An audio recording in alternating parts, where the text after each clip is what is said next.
Hey, so we're gonna be doing a tutorial today, and I'm excited. Hey guys, welcome back to TutsByKai. I'm Kai, and today we are back in Blender 2.82, the new version. And today we'll be making a hacker animation, and I'm really excited about this one. So we're gonna go ahead and pop right into it. I'm gonna hit B on my keyboard to box select over top of everything and hit delete. There we go. I'm sorry, default cube. We're gonna hit Shift A. We're gonna add in a mesh plane and hit S10 on our numpad to scale that up, and then left click to confirm that. Use my middle mouse button to pan around here and hit Shift A and add in a camera right there, and then we can hit Alt G and Alt R to clear the rotation and location. Then hit GZ to move it straight on up. Now, I'm gonna hit 0 in my camera to go ahead and to 0 on my numpad to go into the camera's view. Then hit GZ once again and just move my mouse backwards until we're about like right there. I want a little bit of space on the edges, so that's about fine. With the camera still selected, I'm gonna go to the camera tab and go to viewport display and go down here to this bad boy and turn the opacity all the way up. There we go. Get rid of that. We don't need that.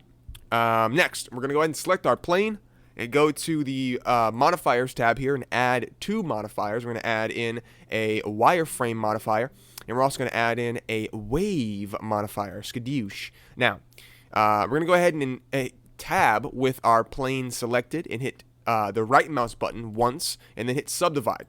Do that about 5 more times. So 2, 3, 4, 5, and let's do 6. 6. All right, sweet. So we subdivided that 6 times. We can hit tab to go back out of edit mode. Now you can see we already have our modifiers working. If I play this, you can see now that we have a nice little animation that's working nice and good. I've done this before. Check out my wave modifier tutorial for a full in-depth thingy. But we're gonna be using it today because it looks really great. But we're gonna change the settings. So first of all, I'm gonna change our wireframe modifier around. I'm gonna check relative thickness, and then I'm gonna turn the thickness to 0.1. There we go. I can downsize that now because we don't need it anymore. Hit the little arrow right there. Now with the wave modifier, I'm going to go ahead and change the X position to -2. You can do +2. You can do the Y value if you want, but I'm just gonna do 2 for now. Now you can change this around, and actually, you know what? I wanna show you both ways, so I'm gonna do this one first. So we'll leave it on -2 for now. I'm gonna change the speed because the speed's too fast. I'm gonna change that to, I believe, 0.05. Yeah, 0.05. And then I'm going to change the height as well to 0.2, I think it is. 0.1, actually. No, 0.1. 0.1. And then I'm going to change the width up a little bit. We'll just drag the width. We'll drag it down a little bit to somewhere around 1.3, I suppose. We'll just do a solid 1.2. 1.2. And then we'll change the narrowness up quite a bit so that it does like this little like whip effect instead of, you know, being like a big wave. So that'll go on maybe just, let's do 5. So we're going 5. Sweet. And that looks pretty good to me. I want to change the speed up just a little bit. So maybe we'll do 0.1 for speed. Yeah. And then maybe we'll do a little bit higher, a little bit lower of a width, rather. So we get a little bit more of those little waves in there. That's pretty good. So what is that? 0.9 for the width. That's pretty sweet, right? Sweet. All right, cool. So next things next, we got to go ahead and set up our material. And I'm going to do that by selecting our plane here. Go to the Material tab, hit this little drop down, and select Material. And then we're going to change the base color to a green color. Now, we don't have to do this because you'll see in a second. I'm going to show you. We're going to add in a lamp, hit Shift A, and we'll go to Light, Point, and then we'll hit GZ to move this bad boy up. Just about right there, I guess, for now. And then we'll hit GY to move it back there. So that's kind of up and, you know, to the front, up here, to the back, rather. And then we're going to just change this color from white to green, solid green like that. Yeah, and we'll mess around with that in a second. But for now, we can go to Rendered Viewport Shading here and turn my overlays off so we can see the actual plane here with the wireframe goodness. I'm also going to go to my World tab and change the color to solid black. Now we can't see the thing at all. I know. We're going to fix it in a second. I'm going to select our point lamp and change the power to maybe 100. Maybe more than 100. Let's just leave it on 100 for now, and then we'll go back to our plane up here. We'll change the specular all the way up and the roughness all the way down. With our point, I kind of want to leave it. I kind of want to put it on. Yeah, 1,000 looked pretty good, but 10,000.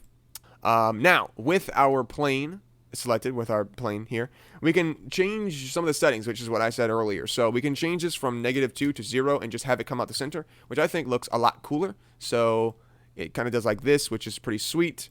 With our point lamp, I kind of want our point lamp to be in the center. So to remove our point lamp from all the rotation and whatnot we just did to it, I'm going to go ahead and hit Alt-G and Alt-R to clear the rotation and location on the bad boy. There we go. And now I kind of want to just hit G, Z. You know what? I kind of like it like that. Oh, yeah, that looks pretty cool. I think that looks pretty sweet. We're going to hit Shift-D to duplicate this big plane. And then right-click to cancel that. And we're going to delete the wireframe modifier off of this. But what we're going to do is I'm going to hit this little 3 on this little button up here to make a duplicate material so we don't change the actual wireframe part of it. And then we're going to go to the base color and change it to black. And change it to black. Looks pretty good. Yeah. There's so many different ways you can do this, and the lighting is like everything for this scene. So, I mean, you see what I'm saying right here. Just this one little tiny bit of a change of lighting just changes the entire thing. So, there's so many different ways you can do this. This is just so cool. With the point lamp, I do want to bump up the power just a wee bit. So we're gonna bump it up to 10,000. And I think that looks a lot better. Sweet. Cool. Now, with our second plane selected, which is the plane that's actually full, I'm going to go ahead and turn...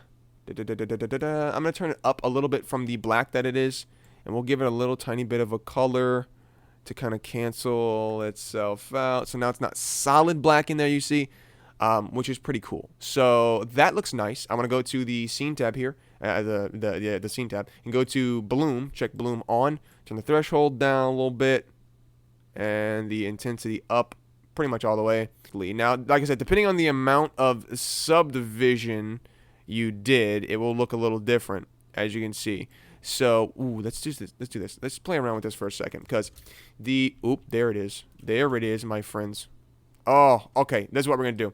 All right, so if I like this better. All right, so if we hit Alt-G and Alt-R to put the lamp back in the center, and then hit G-Z to move it down, underneath everything, you can see we have this really cool looking animation. So I really like that one. That is definitely the best one. I did come up with another design off camera for this. That looks pretty cool. The more and more I move it down, the cooler it's starting to look. So I'm just hitting G and then tapping Z to move it down on the Z axis, and that looks awesome. So yeah, that's pretty much what I had. I did have a different one. Let me save this real quick. Because I had this one right here, and I'm just gonna real quick save this bad boy, and I'll be able to show you the one that I made off camera here, which is this bad boy right here. I made this one, and I got this really cool looking animation like this, which is just really sweet. So it's the same thing. You can see the wave is going stronger and harder, and then of course I had the lamp. What's the value on? It's on 1,000. That's what I thought. So if I had that right there, the plane, the reason it wasn't working as well on the other one is because I didn't have the height going up as high as this one. So you see, if I go from the side, you see these bands are going way up and down. But yeah, so if you just play around with these settings, this is the settings I had for the wave on that. But yeah, so that is going to be it for today's tutorial. So many different ways you can do this, so many different outcomes, just really cool stuff. But yeah, like I said, hope you ladies and gentlemen enjoyed it. I will see you in the next one. Really cool effects here, just totally different type. Ooh, yes, that is awesome. And that loops really well too. Wow. But yeah, so I'll see you in the next one. That's like my favorite one. That's pretty cool. But yeah, I'll see you then. Hope you enjoyed it. But until then, bye-bye.